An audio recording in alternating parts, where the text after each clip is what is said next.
This is the Instax Mini EVO Cinema. Mouthful. But this thing is really unique. First of its kind, really. And in today's video, we're going to be going over all the specs, a little bit of what you can do with it, and if you should pick it up, because this does have a hefty price tag. So we're going to see if that hefty price tag lives up to its name. Let's get into it. I'm just another Chris. Instax Mini EVO, scooch on over. There's somebody else in town. Let's see if it's worth upgrading or even replacing your Instax Mini EVO with the brand new cinema version. What's that mean? Well, it does everything the regular EVO does, except this one shoots video. Yeah, and you can print the video in a physical form. More on that coming up, but let's take a quick peek under the hood of this, see what all the specs are about, what you can do with it, because I think this thing is probably the ultimate creative tool you could have in your quiver of creativity. But before we get started, I want to shout out and thank Black Queen Photography for loaning me her camera, to test out and do this video. But if you want to check out Black Queen Photography's YouTube channel and her review of this camera, I'll leave a link to it in the description below. But going back to the Mini EVO, this thing came out about 5 years ago. Pretty great camera, really fun. I've used it for a lot of different creative purposes. Now the Cinema has all those same specs with a lot more packed in and the ability to shoot video. What's that mean exactly? Well, what that means is you can shoot a video and then print it out, and then you get a QR code that you then scan and your video will play on your phone. I think that's pretty fun and unique. And I have some ideas with this that we'll get into in a second too. But this right here is packed with dials. I love that. Physical, tangible switches. So cool. They have a Eras dial, as they like to call it. No affiliation with Taylor Swift. But you go all the way back to 1930, all the way to 2020. It's weird to think that 2020 was so far away. I think most of us are trying to forget that year. If you know, you know. But each era, there is a filter that is applied to that decade, and it kind of is reminiscent of that time period. But you can also dial in that era even more via the lens. You turn it and you can get up to 10 more filter effects, which are really just the intensity of that same filter. But looking at the other buttons and dials and switches, you have the power button. I do wish that was a little bit different, like something cooler, like an actual, kind of like a switch. The regular Instax EVO does have that over here. I really like that. Then you have still and cine mode. That is just a physical switch to turn into photo and video mode. And below that you have your overlay button, so you can put in your filter overlays, such as like the dates and time stamps and things like that. That just really adds to the aesthetic of each filter. You can turn that on or turn it off. And then down here you have your zoom button dial toggle. And right here is how you print your photos. I know it says every time when I talk about these hybrid cameras, you're not printing anything. This does not use ink whatsoever. It is a film camera. It shoots and quote prints out Instax mini photos like this. No ink. It is exposed, and then a chemical pot is then broken and then squeegeed across the photo, and that is how you get it. They just put print on here for the lack of a better term, but it does not use ink. I get that comment all the time on these types of videos. But you print your photo using this little kind of reminiscent of like a rewind from a Super 8 camera, because this is what is kind of modeled off after, like a little Super 8 camera. And then right on the front, there is the button to take your pictures / video. More on that in a second, actually. Then underneath the trigger button, hidden right here in the handle, you have a USB-C to charge the internal battery. Can't remove it, unfortunately. And then right underneath that, you have a micro SD card slot to take and store your pictures and videos.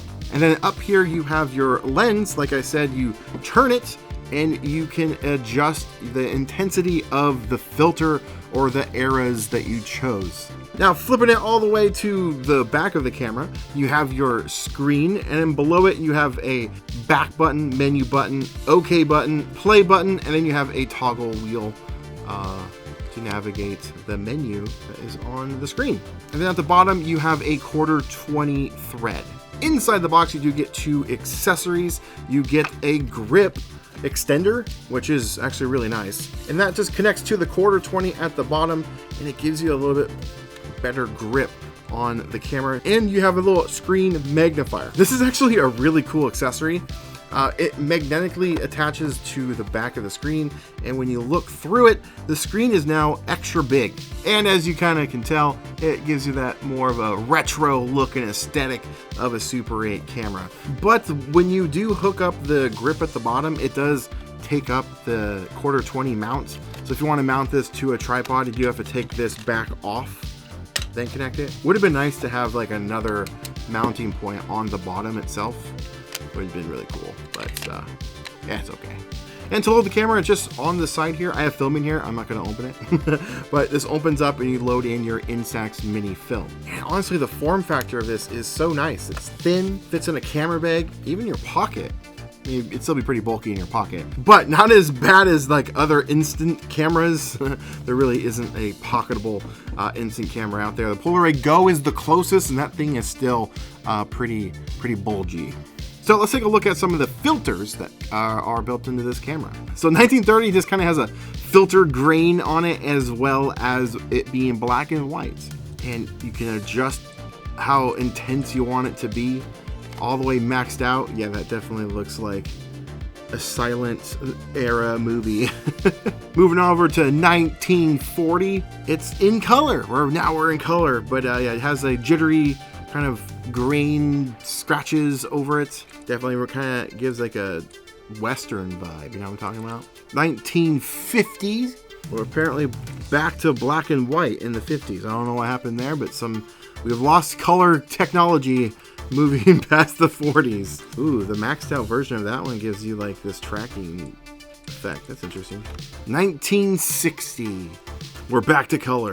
Ooh, the 1960 one definitely gives JFK footage vibes, you know what I'm saying? 1970, woo, very vivid and bright. Definitely a vibe though. Look at that. That one might be one of my favorites so far. The 1980s. Interesting. It's pretty clear, even at base.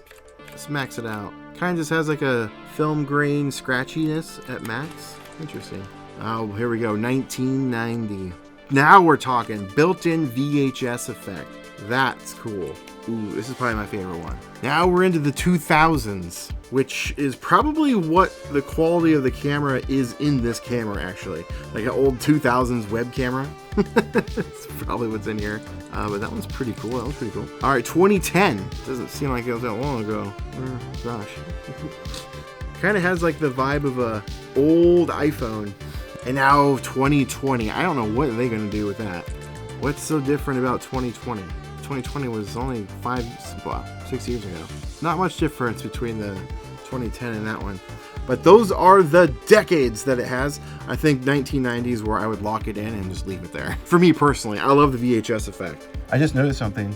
For instance, I'm in the 1990 era, and when I turn this up all the way to the intensity, when I move the camera, it glitches. Like, if I shake it enough, look at that. Not subtle movements, but just when like extreme motion. That's cool. I wonder if the other ones do that too. Let's do 1930 real quick. Yeah, it does. Oh, nice. Neat little feature. Now, all those filters, you can take pictures with them and get all those effects, but it is the cinema camera after all. You can shoot video. There is one catch. So this thing only has 15 seconds of record time, which is a little bit of a bummer, but I think it's enough to have some fun with. Yeah, only 15 seconds can be recorded at one time. That is unfortunate. I would have loved to be able to record at least like a minute, you know, like at least a minute, because you could post those to like social media stories, posts, or whatever, like on Instagram. That would have been really cool, really fun. However, I'm thinking the reason behind that choice is due to the fact when you print your photos, you are uploading it to their server, and they are only going to store your video for 2 years and then delete it. Kind of a bummer, and a lot of you have made comments about how you don't like that, and I agree and disagree. There's some things you can do with that we'll get into later, but I have an idea where you can kind of get around that and still be able to do, you know, something like this without having to worry about the 2-year restriction. Now, that's not everything this camera can do. You can actually take this and connect it to the Instax Mini EVO app for your phone, for Android and iPhone. Now, I ran into a problem because I already had it installed on my phone because I have this camera, and when I tried to connect this, I could not get it to connect. I did so many different resets, tries, things. I tried, my app was up to date and everything, and I spent probably 20 minutes trying to figure it out, couldn't do it. So I deleted the app and then reinstalled the app, and it actually gave me a lot of new features by doing so. I don't know if it was just me having a weird tech glitch, I don't know. But if you get this camera and try to connect to your phone, if you already have the app installed, maybe just delete it and then reinstall it. That can fix it. But once you're in the app, you can do some fun stuff, like connect your phone directly to it and use it as a live preview. Yeah, you can remote control the camera, and that's really nice. You can then transfer all the photos that are on the camera itself to your phone and then post them onto social media, which is another really, really cool feature. You can then customize your photos that you want to print directly from your phone too. There is one thing though that's kind of a bummer. You do get to edit some photos. You can do some fun things. They have like title creators on there. I was hoping the ability to add a second photo to the photo you want to print, like right in there, but you can only choose one photo and not another one, which was going to be my workaround from the QR code issue. The hack was actually going to be to shoot a video, any length actually, upload it to YouTube, then create your own QR code that you could place on the photo yourself. You can't do it using their app. However, you could use another app entirely, edit your photo in that, and then put your own QR code on the photo, and then bring that photo into the Instax app and print it. A little bit of extra legwork, but you wouldn't have to worry about the QR code only lasting for 2 years. And you wouldn't be restricted to a 15-second clip. Ooh, this photo's coming alive. Ooh, ah, bridging analog and digital. Wow. Now, it's obviously way faster, more streamlined, and convenient to do it with the built-in camera, but a lot of you were really, really complaining about that issue, the 15-second clips. So there is a workaround. But stay tuned in the future where I'm going to show you how you can do that with anything, not just the cinema camera, but you can do that with any of the printer camera hybrids out there. When this thing was first released and announced, people were complaining that you only record in vertical. Well, just turn the camera to the side. And yeah, you get the landscape that way. Though some of the filters don't quite work when you turn it to the side. This is like the VHS look. It has the tracking markers on the side. So there are some compromises to that. And there is a toggle on the side of the camera where you can bake in the little overlays or just turn them off altogether. It does have a zoom little dial. The only thing that's kind of a bummer is it does it in like steps. It doesn't have like a smooth zoom in and zoom out. It's kind of a bummer. You do have to hold the button down to record, but since it's only 15 seconds long, I guess it's not that big of a deal. I mean, I guess if this could record a minute or two at once, that would be quite annoying to have to press and hold. But 15 seconds, not a big deal, but something to keep in mind. And the way it will work is you press and hold the trigger, it will start the recording, and then when you let go, it'll stop the recording. But there is a delay. It'll still say that you're recording even after you let go. I was really confused by that. It's on the screen, it said it was still recording. However, it'll immediately start playing the video after you recorded it, and it doesn't show that delay in the video. It just actually stops when you let go. It's just there's a delay from the screen. I don't know, something weird. There were some people complaining about the screen size. I don't think it's that bad at all. I think it's just big enough or just small enough, depending on how you look at it, for its purpose. But it does have the enlarger, which definitely helps. It's pretty intense. It does make the screen massive when you look through it. And yeah, you can just turn the camera to the side and you can get some horizontal. It's not true 16:9, but you can get a little bit wider shot. But it does look weird when you do this, you know what I'm saying? Even like this, it's a little sketchy. But I see this being such a cool tool. I wish I got to keep it. This is just on loan. They're a little bit hard to track down right now. I see that they're been back ordered or like pre-ordering right now. They did initial release of these. And just like all the other models, the Instax Mini EVO, heck, it took me over a year to get one in my hands after its release. Was it almost 2 years?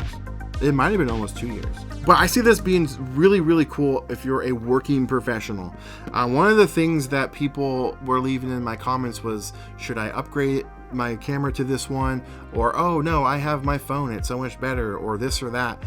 And I think people are looking at this wrong. It's not meant to replace anything. It's something extra that you can use to be creative. It's not going to replace your phone. It's not going to replace your digital camera. It's not going to replace your other instant cameras.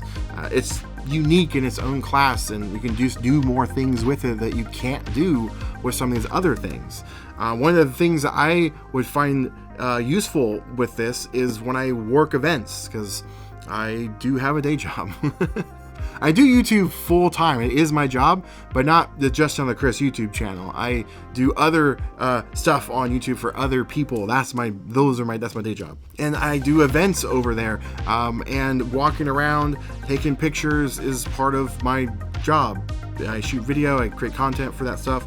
And I work with a lot of brands and companies that way. And it'd be really cool to be able to give them, you know, lasting and impactful things from these events. Literally print the videos out, hand them to them, and they have a cool little memento, or treat this as like my own business card. Maybe they want to hire me for some more work in the future, and this is going to be something that they can remember me by. There's a lot of cool things you could do with this, and I don't think people should completely discount it or look down upon it. It's really cool, and it does serve a great purpose in our community for people that are just getting started in the hobby or joining the community that come from shooting photos on their phone or just on the digital side of it.